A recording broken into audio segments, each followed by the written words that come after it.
Usmon bilan Yoqub. Bir bor ekan, bir yo'q ekan. O'tgan zamonda bitta chol yashagan ekan. Uning ikkita o'g'li bor ekan. Kattasining ismi Usmon, kichigining ismi esa Yoqub ekan. Chol: "O'g'illarim, men endi qarib qoldim. Endi ro'zg'or ishi o'zlaringga qoldi. Borib yerni haydab kelinglar", debdi. Aka-uka yer haydagani ketishibdi. Usmon kuni bilan yer haydab rosa charchabdi.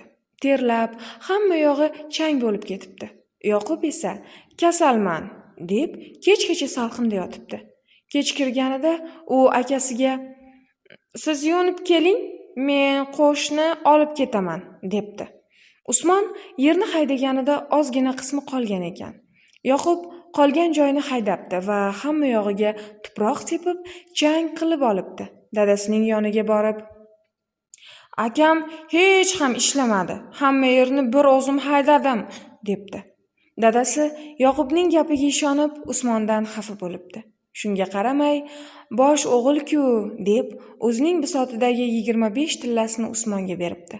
Usmon pulni olibdi-yu, otasining qo'pol muomalasidan xafa bo'lib uydan chiqib ketibdi. Yoqub esa akasiga "Siz qayerda bo'lsangiz, men ham siz bilan birga bo'laman", debdi. Ular yo'l yurishibdi. Yo'l yurishsa ham mo'l yurishibdi. Bir o'rmonga yetishibdi. Bir ovchi o'rmondan fil bolasini olib kelayotgan ekan. Usmon undan "Bu filcha senga nima gunoh qildi?" deb so'rabdi.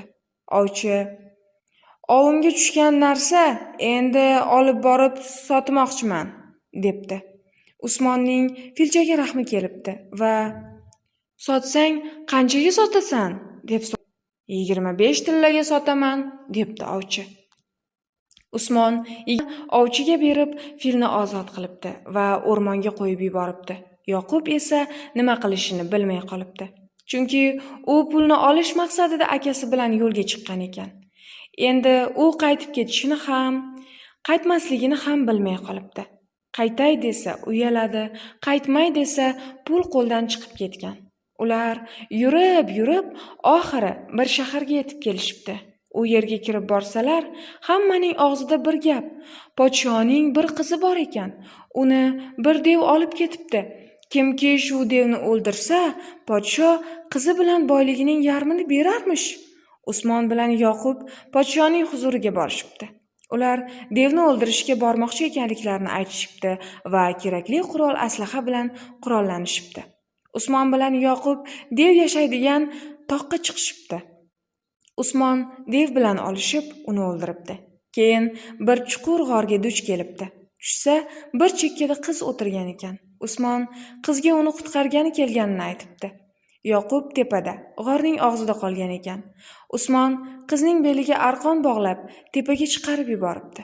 Yoqub esa akasini g'orning ichida qoldirib, o'zi qizni olib jo'nab ketibdi. Podshoga borib, "Devni o'ldirib, qizingizni olib keldim", debdi. Podsho behad quvonibdi va 40 kecha-yu 40 kunduz to'y qilib, qizini Yoqubga bermoqchi bo'libdi. Endi gapni Usmondan eshiting. Usmon ukasini rosa chaqiribdi. Undan darak bo'lmagach, xafa bo'lib g'orni aylanib yuraveribdi. Shu alfozda bir necha kun o'tibdi. Oxiri bu holdan toyib yotib qolibdi. Bir mahal madorsiz holda ko'zlarini ochib qarasa, o'zi bo'shatib yuborgan fil bolasi uning yonida turgan emish. Uning ahvolini ko'rgan filcha g'ordan chiqib ketibdi va g'orning tepasidan unga arqon tashlabdi. Usmon zo'r-bazo'r arqonga o'zini bog'labdi. Fil bolasi uni tortib olibdi. Fil bolasi Usmonga o'rmondan turli mevalar va yeydigan narsalar topib kelibdi. Usmon sal tuzalgach, podshoning saroyiga qarab yo'l olibdi. Borsa, saroyda katta to'y bo'layotgan emish. U odamlardan "Kimning to'yi?" deb so'rasa, Yoqub degan bola devni o'ldirib, malikani qutqardi. Shuning uchun podsho qizini Yoqubga beryapti, deyishibdi. Usmon ichkariga kirib qarasa, haqiqatan ham Yoqubning to'yi bo'layotgan emish. Shu payt Usmon podshoning qizini chaqirtiribdi. Qiz darrov Usmonni tanibdi va ular podsho huzuriga borib bo'lgan voqeani aytib berishibdi. Podsho Yoqubni izza qilib saroydan haydab yuboribdi. Usmonga esa qizini hamda yarim davlatini berib, to'yni yanada katta qilib o'tkazibdi.